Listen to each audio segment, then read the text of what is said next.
When my children threw me out of my own dinner table and told me to eat with the dogs, I did not weep. I did not beg.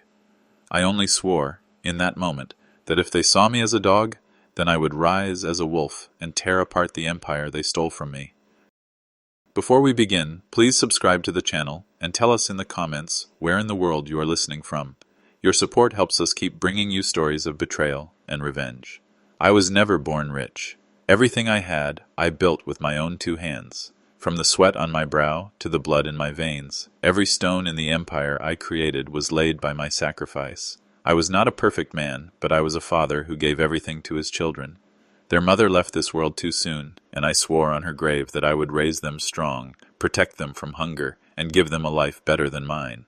For years, I denied myself simple comforts just to provide them with luxuries. I ate stale bread so they could taste fine dinners. I wore old shoes so their feet would never touch the ground bare. I stayed awake at night building my business, while they slept soundly, dreaming in warm beds that I paid for. But as they grew, something changed. Innocent eyes turned cold. Grateful hearts turned greedy. Where once they saw a father to be honored, they began to see only an old man to be discarded. Success made them arrogant. Wealth made them blind. They forgot who had given them life, who had built the fortune they so proudly flaunted. They no longer saw me as the foundation of their world. To them, I was an obstacle, an outdated relic standing in the way of their power. The night of the dinner, I remember every detail. The golden plates glistened under the lights. The air smelled of roasted meat and expensive wine. Guests filled the hall, people I had once called partners and allies. Yet, when I sat at the head of the table, the place I had always occupied, they looked at me with disdain. My own children, blood of my blood, spoke to me with voices sharp as knives. "Father," my son said, his lips curling into a cruel smile, "you no longer belong here. Your time is over. This table is for those who built the future, not for those who cling to the past." And then my daughter, whose hands I once held when she was too small to walk, leaned close and whispered words that pierced deeper than steel. "Why don't you eat with the servants, with the dogs? That is where you belong now." Their laughter rang in my ears like the tolling of funeral bells. In that moment, I felt my soul fracture, but I did not cry. I did not beg. I sat in silence, staring at the children I had raised, the empire I had built, and the betrayal that burned hotter than any fire. And deep within that silence, I swore my revenge. The laughter around the table grew louder, though none of it belonged to me. My son raised his glass high, boasting to the guests about how he had modernized the business, how the empire had thrived under his leadership. He spoke as though I were already dead, as though the years I had bled for this company were nothing but dust in the wind. Every word felt like a blade drawn across my chest. I looked at the table, laden with food bought by the sweat of my youth, dishes so fine I could once only dream of them, roasted duck with honey glaze, lamb seasoned with rare spices, golden goblets filled with wine older than my children themselves. And yet, when I reached for a piece of bread, my daughter's hand came down hard upon mine. "Not for you, father," she said coldly, her voice sharp enough to silence the clinking of silverware. "You've had your time. Tonight you eat with the servants. You eat with the dogs." Gasps spread across the table. Some guests lowered their eyes in shame. Others smirked, eager to curry favor with my children. My son leaned back in his chair, smiling cruelly, and added, "It's fitting, isn't it? The old dogs should eat with the dogs. Let the young wolves feast here." My throat tightened, but I did not speak. My hands trembled, but I kept them folded in my lap. They waited for me to rise, to lash out, to give them an excuse to brand me as weak or senile. But I gave them nothing. My silence was my weapon. Inside, however, memories came rushing back like a flood.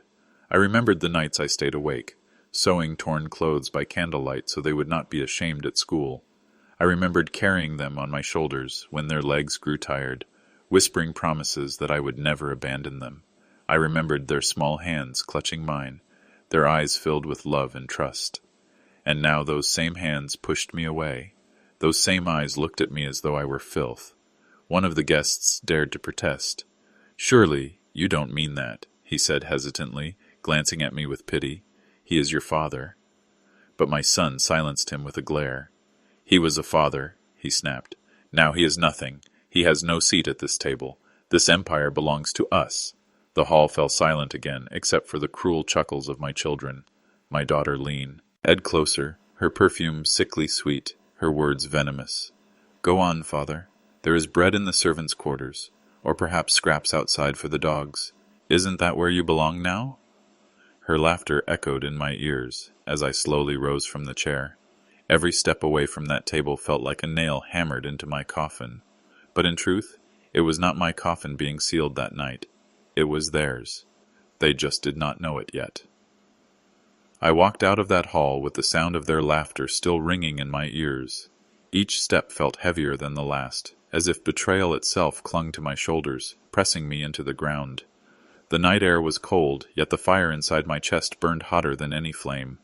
My children had stripped me of dignity before strangers, reducing me to less than a servant, less than a man. They thought they had broken me. But as I stood beneath the dark sky, I realized something far more dangerous than anger was growing inside me. Silence. That silence carried me back to memories I had long buried. I remembered the first winter after their mother's death. We had nothing but a leaking roof over our heads, and the snow seeped in like death itself. I sold the last of my jewelry just to buy coal, so they would not shiver through the night. I ate nothing for days, pretending I was full, so that they could eat the little food we had. I stitched their clothes by hand, my fingers raw and bloody, so they would never feel shame at school. Every scar on my hands was proof of my love. I remembered their birthdays, when I would work late into the night to afford the smallest of gifts. I remembered the smiles that lit their faces when they unwrapped a toy or a new dress. Those smiles had been my reward, my reason for living. I would have endured any pain to see them happy, and I did, for years. Yet as wealth grew, those smiles changed. Gratitude turned to expectation. Expectation turned to entitlement. Entitlement turned to greed. They stopped seeing the sacrifices, stopped remembering the hunger, the cold, the tears I hid from them. To them, the empire had always existed. They forgot it was built upon the bones of my suffering. I thought of my son, the same boy who once cried when I cut my hand at the factory, now mocking me before guests. I thought of my daughter, who once begged me never to leave her side, now whispering venom in my ear, casting me out as though I were filth. The contrast tore through me like a blade. That night, as I lay in my room, the sound of their cruel words echoing in my skull, I did not sleep. Instead, I stared at the ceiling, the memories playing in my mind like cruel theater. I saw myself carrying them on my back through muddy streets, wiping their tears when they fell, feeding them with my own hunger. And now, those same children had told me I belonged with the dogs. My heart ached, but with the ache came clarity. If they could betray the hand that raised them, the blood that gave them life, then they deserved no mercy. What they had forgotten I would remind them of, not with kindness, not wit, with forgiveness, but with the justice of a father wronged. The days that followed the dinner only sharpened the truth I already suspected. Their betrayal had not been born in a single night of cruelty. No, it had been brewing in silence, like poison dripping into water, slowly spreading until the entire glass turned black. My children had been plotting against me long before they cast me out of that table. It began with whispers I overheard in the corridors of my own company. Partners who once greeted me with respect now avoided my eyes. Decisions were being made without my knowledge, meetings scheduled where my name was not invited. At first, I thought it was carelessness, but soon the pattern became too clear to ignore. My children had taken control. Piece by piece, they had carved my authority away until nothing remained but the shell of a founder no one listened to. I confronted one of the managers I had trusted for years. He would not meet my gaze as he confessed in a trembling voice, "Sir, they say you're too old, that your ways are outdated, that the company needs young blood, new vision. They don't want you in the boardroom anymore." The words struck harder than any blade. Too old, outdated. Was the wisdom earned through decades of blood and sweat now nothing but a relic? Did they not remember that it was I who built this company from nothing, who carried it through storms that would have crushed lesser men? Yet in their eyes, my experience was weakness. My years were chains. I began piecing together their plan. My son, drunk on ambition, had already been whispering in the ears of investors, convincing them that he alone was the future. My daughter, with her sharp tongue and colder heart, had poisoned the family against me, ensuring that no voice rose in my defense. Together they had staged a quiet coup, dressing it up as progress. One evening I heard them speaking when they thought I was not near. Their voices carried through the walls, dripping with arrogance. "He doesn't understand the modern world," my son sneered. "The company will collapse if we let him cling to power. Better to push him out before he drags us down with him." My daughter laughed softly, cruelly. "He's already dragging us down. That's why I humiliated him at dinner. Let the guests see that he is nothing. Soon the world will forget he ever existed." Their words seared into me like fire. They had not simply disrespected me. They wanted to erase me, to bury me alive while they danced on the ashes of my name. They believed I was powerless, that my time had passed, that I was a ghost haunting the empire they now claimed as their own. But what they did not realize was this. The ghost they mocked was still flesh and blood, and though they thought me weak, I still held power they could not see. I still had weapons they had long forgotten, and if they wanted war, then war they would have. They believed they had stripped me of everything, but they were blind. They saw only what I allowed them to see. They thought I was weak, powerless, finished. But I had not spent a lifetime building an empire without protecting myself from betrayal, even the betrayal of blood. Long ago, when the company began to grow, I learned a bitter lesson. Trust is fragile, and even family can turn against you when gold blinds the eyes. Quietly, I had kept certain shares in my name, shares my children knew nothing about. I had secured alliances with people outside their reach, men and women who owed me debts, not written on paper but carved in loyalty. And though they paraded themselves as the rightful rulers of my empire, I still held keys that could unlock their destruction. I spent my days in silence, letting them believe I was broken. My son walked through the halls like a king, issuing commands, belittling me in whispers he thought I could not hear.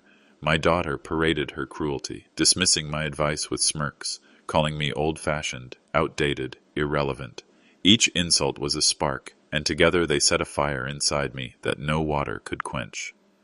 At night I sat alone, my mind sharper than it had ever been. If they saw me as a dog, then I would become something far more dangerous. A dog may beg for scraps, but a wolf waits in silence, watching, planning, striking only when the moment is perfect. They had pushed me into the shadows, and in the shadows I would grow teeth. I began to revisit old contacts, reaching out discreetly to allies who had long since been cast aside by my children, men who had been loyal to me but discarded by them in their hunger for power. Their bitterness became my weapon. They welcomed me with open arms, their respect for me still intact, their anger toward my children burning as fiercely as my own. I studied my children's weaknesses, not as a father, but as a predator. My son's pride blinded him. He trusted no one, not even his own sister, believing himself the sole genius behind the company's success. My daughter's arrogance made her reckless, speaking too freely, making enemies without even realizing it. They thought themselves untouchable, but in truth, they were exposed, vulnerable, ready to be torn apart. Every insult, every humiliation, every word of betrayal was fuel. I did not shout, I did not protest, I did not reveal the storm building inside me. I let them laugh, let them believe they had won, because when I struck, it would not be with words. It would be with silence, with precision, with the kind of vengeance that would leave them crawling in the ruins of what they once called theirs. I was no longer their father in that moment. I had become their shadow, their reckoning. They had called me a dog. Soon they would learn the terror of the wolf. The first step of my revenge was not to strike, but to choose the weapon. My children had many enemies, enemies they mocked and humiliated while drunk on their own arrogance. Competitors who once respected me, but were treated like dirt when my children seized control. Rivals who had been cast aside with arrogance and cruelty. These enemies hated my children with a passion, but lacked the power to defeat them. Alone, they could never win. But with me, with my knowledge, my shares, my secrets, they would have the power to crush them completely. One evening, I made a quiet journey to the part of the city my children never set foot in, the place where the true deals were made, away from polished boardrooms and staged press conferences. I entered a dimly lit room where men who had once been laughed at by my son now sat nursing their grudges. They looked up at me with suspicion, wondering if I had come to mock them as well. "I am not here as your enemy," I told them, my voice low but steady. "I am here as the father they betrayed. I am here to feed you." Their eyes widened. They had expected pride, defiance, perhaps excuses for my children's cruelty, but what I offered was far more intoxicating.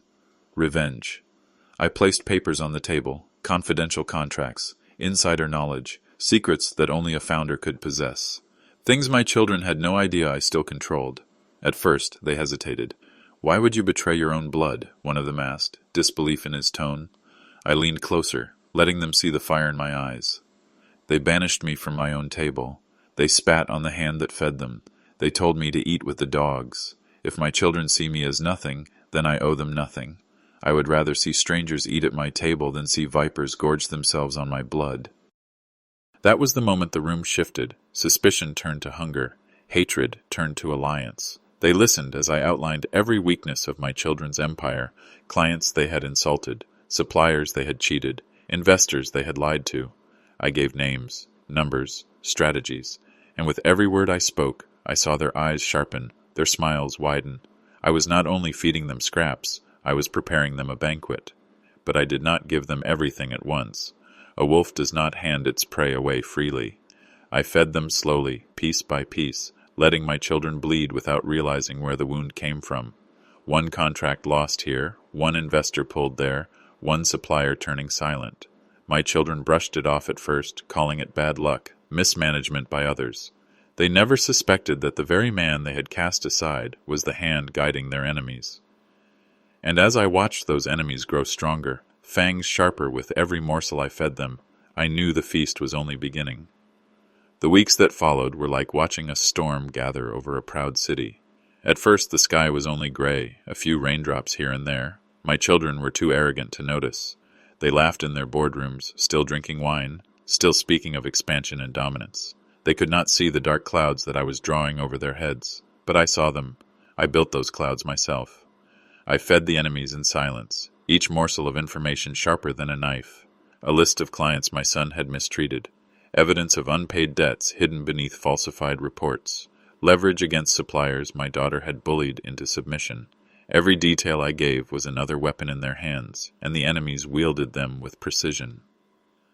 Soon, contracts that had been steady for years began to slip away. A deal worth millions fell through overnight, stolen by the very rivals my children despise. Suppliers they once commanded suddenly grew defiant, refusing to bow to their arrogance. Investors started asking questions they had never dared to ask before, whispering doubts behind closed doors. I watched from the shadows as confusion spread across their faces. My son slammed his fists on the table, demanding answers. My daughter hissed at her managers, threatening them for incompetence. They blamed everyone but themselves. They never once imagined that the father they had cast aside was orchestrating the collapse. The beauty of revenge is not in a sudden strike. It is in the slow unraveling, the steady destruction that leaves the arrogant blind until it is far too late. I wanted them to taste confusion, frustration, fear. I wanted them to feel the walls closing in, not all at once, but inch by inch, until the empire they thought unshakable turned into sand slipping through their fingers. And yet, even as their empire cracked, their pride only grew. My son, puffed up with false confidence, shouted to the board, "This is nothing. We are untouchable. I will fix it all myself." My daughter sneered at the investors. "You should be grateful we allow you to share in our success. Don't question us." Their arrogance was poison, and I made sure they drank it deeper with every passing day. Behind their backs, the enemies I fed grew stronger, hungrier. Their smiles widened as they consumed deal after deal, client after client. They marveled at the information I gave them, and yet they never questioned my motives again. They did not need to. In me, they saw not just an ally, but a weapon sharpened by betrayal. At night, when the city slept, I would sit alone in silence. No wine, no feast, no celebration, just silence. I thought of the words they had spoken to me at the table, the laughter that had pierced my heart. I thought of my vow. If they saw me as a dog, then I would rise as a wolf. And as I watched the cracks spread deeper into their empire, I knew the wolf had begun to tear at their flesh. It did not take long before the cracks I had carved became too wide for them to ignore. My son, once arrogant and loud, now paced the boardroom like a caged animal. He shouted at managers, fired loyal employees, accused investors of betrayal. His voice, once commanding, now trembled with desperation, though he masked it with rage. My daughter was no different. Her sharp tongue, which once cut down opponents, now lashed at anyone within reach. She blamed incompetence. She blamed the market. She even blamed her brother, spitting venom that revealed just how fragile their bond truly was. I watched them from afar, word of their quarrels reaching me through channels they never thought I still controlled. Meetings dissolved into screaming matches. My son accused his sister of reckless spending. She accused him of cowardice and pride. Once they had stood united against me, but now the same hunger for power that drove them to betray their father turned them against each other. The empire they thought unshakable was collapsing not just from the enemies I had fed, but from the poison within their own hearts. And yet, even in their panic, their arrogance did not fade. "This is temporary," my son declared before the board, his fists slamming against the table. "We will crush these rivals, just as we crushed others before them. No one dare stand against us." But the board members no longer looked at him with admiration. Their eyes shifted nervously, doubt gnawing at their loyalty. They had begun to see what I had always known. His strength was only an illusion, built on the foundation of my sacrifice. And now that foundation was crumbling. My daughter, desperate to maintain her image, hosted lavish dinners for investors, trying to dazzle them with false promises. But her charm had soured, her words reeked of desperation, and her promises fell flat in the face of shrinking profits. One by one, the investors withdrew, their silence louder than any accusation. The more she tried to control the narrative, the more obvious her failure became. And through it all, I remained silent. They did not know that every investor who left had already been warned by me, that every rival who outbid them had been armed with my secrets. They believed they were surrounded by bad luck, by betrayal from the outside. Never once did they suspect that the betrayal came from the very blood they had cast out. I cannot deny it. I savored the irony. The same voices that had mocked me at the dinner table were now cracking with fear. The same hands that had pushed me aside now clawed desperately at the pieces of their collapsing empire. They wanted me to eat with the dogs, yet now they were the ones gnawing at scraps, their pride crumbling faster than their fortune. But I was not finished. No, this was only the beginning. I had fed their enemies well. Soon I would watch those enemies devour the last remains of the empire my children thought was theirs alone. The fall of their empire came not with a whisper, but with a roar that echoed through every corner of the city. What began as cracks became craters, and soon the mighty tower they had built upon my shoulders crumbled into dust. Contracts they believed unbreakable slipped from their hands, stolen by the enemies I had fed so carefully. Investors who once flocked to their promises now fled in silence, pulling their money as though from a sinking ship. The press, who once celebrated them as visionaries, now printed headlines dripping with mockery and scandal. I watched their downfall unfold like a grand performance. My son stood at a press conference, his tie loose, sweat dripping from his forehead as cameras flashed in his face. "These are lies," he shouted, his voice breaking as he tried to defend himself. "Our empire is strong. We will recover." But the reporters did not believe him. Their questions cut like knives, their headlines already written, "The fall of the empire he did not build." My daughter fared no better. Once adorned in jewels and praised for her elegance, she now walked into meetings where her name was whispered with disgust. Former allies turned away from her, shaking their heads at her arrogance. She thought she was a queen, one investor sneered publicly, but she was only a child playing with her father's crown. The humiliation was no longer private. It was broadcast for the world to see. Their enemies, the very ones they had mocked and belittled, rose higher with each passing day. They claimed the contracts, the clients, the deals my children once held dear, and every victory they tasted was a feast I had prepared. I fed them until they were strong enough to devour everything, leaving my children starving in the ruins. At home, the siblings turned on each other like rabid dogs. My son blamed my daughter for her reckless spending, accusing her of bankrupting the company. My daughter shrieked that he was the real fool, that his arrogance had scared away the investors. Their shouts filled the halls that once echoed with laughter, their bond shattered beyond repair. I sat in silence, remembering the night at the dinner table, their laughter, their words, their cruelty. They had told me to eat with the dogs. Now the world treated them no better than scavengers. The empire they had stolen was gone, and the respect they had demanded had turned to dust. There is a strange satisfaction in revenge, but it is not joy. It is a cold justice, a balancing of scales. I did not smile as I watched their names dragged through the mud. I did not cheer as they begged their rivals for mercy. I only felt the steady, burning certainty that the vow I made that night had been fulfilled. The wolf had risen, and the vipers were choking on their own venom.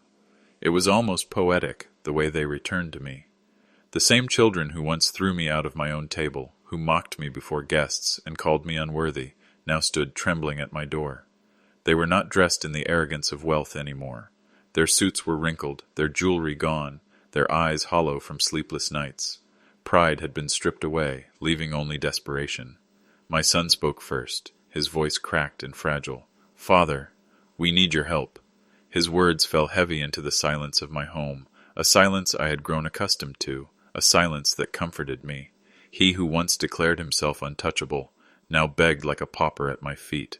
My daughter, the same lips that once whispered poison in my ear, now trembled as she added, "We made mistakes. We didn't see. We didn't understand. Please, help us rebuild." Her hands shook as she reached toward me, as though trying to hold on to the father she had already cast aside. I looked at them, and for a fleeting moment I saw the faces of the children I once carried on my shoulders, the little ones who clung to me in the dark. But those faces were long gone. What stood before me now were not children, but strangers. Strangers who had burned the bridge between us to ashes. "You told me," I said quietly, my voice steady as stone, "that I belonged with the dogs, that I had no seat at your table. And now you come to me asking for bread?" My son flinched as though struck. "We were wrong," he whispered, shame flooding his face. "We were blind, but you are still our father." Father. The word rang bitter in my ears. They remembered I was their father only when the empire I built was gone, when their pride had been shattered, when their enemies had left them in ruins. To them, I was not a father. I was a last resort. I leaned forward, my eyes burning into theirs. "You banished me from your table, and now I will not sit at yours. You spat on the hand that fed you, and now I will not feed you. You made me eat with the dogs, and so now you will starve at my table." My daughter fell to her knees, tears spilling down her cheeks. "Please, Father," she begged, her voice breaking. "We've lost everything. We have nothing left." But my heart, once soft for them, was stone now. I did not weep. I did not bend. I did not forgive. I simply turned away. For the wolf does not pity prey. As they left, broken and empty, I felt no joy, no triumph, only silence. But in that silence was justice. The justice of a father wronged, the justice of betrayal repaid in full measure. After that night, they never returned to my door. Pride still lived in their bones, even if it was buried under humiliation. They would rather crumble into dust than admit again how far they had fallen. But word of their ruin traveled quickly. I did not have to see them to know what became of them. My son, stripped of authority, began to sell pieces of what little he had left. The cars, the house, the symbols of wealth he once flaunted, they all vanished, traded for scraps of dignity. But scraps cannot feed arrogance forever. He grew bitter, his anger turning into desperation. In his desperation, he betrayed even his sister, blaming her publicly for the collapse, swearing to anyone who would listen that she had been the true cause of their destruction. Investors laughed in his face. No one believed him. He was a fallen prince, and his crown was buried in the mud. My daughter, once proud and cruel, fared no better. With her jewels gone and her reputation destroyed, she turned to the very people she had once mocked, begging for mercy. She tried to charm, to manipulate, to claw her way back into society's good graces, but no one opened their doors to her.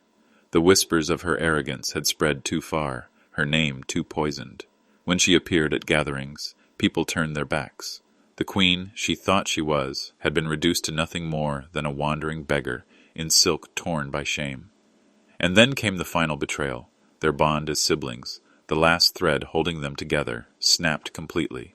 My son accused her of betrayal, shouting that she had sold secrets to rivals to save herself.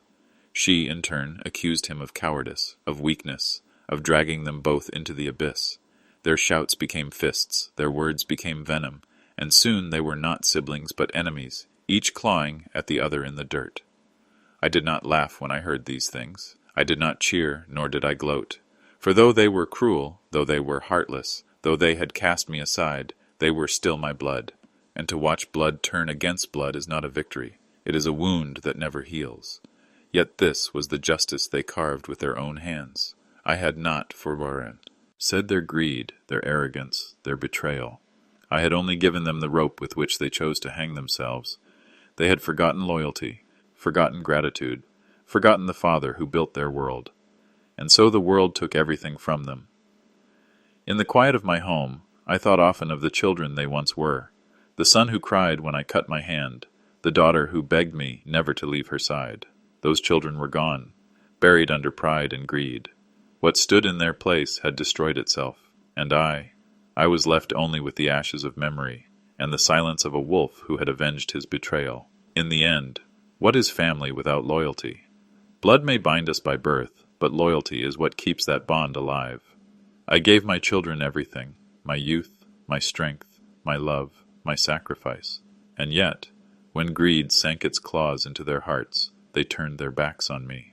They banished me from their table, as though I were nothing but a shadow, a burden, a dog. I learned then that betrayal cuts deepest, not from strangers, but from the hands you once held, from the mouths that once called you father. The betrayal of blood is the cruelest of all wounds, and when that wound is left to rot, it cannot be healed. It can only be avenged.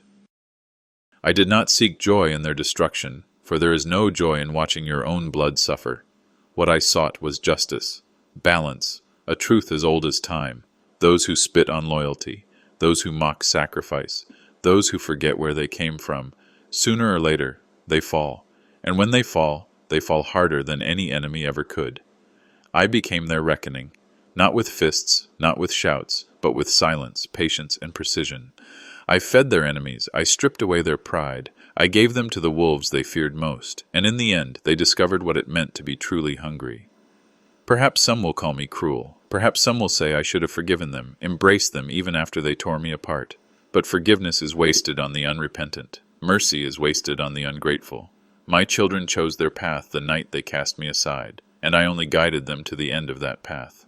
So hear me when I say this: honor the hand that feeds you, respect the blood that raised you. Do not mistake kindness for weakness, nor love for chains. For when loyalty dies, so does everything it built.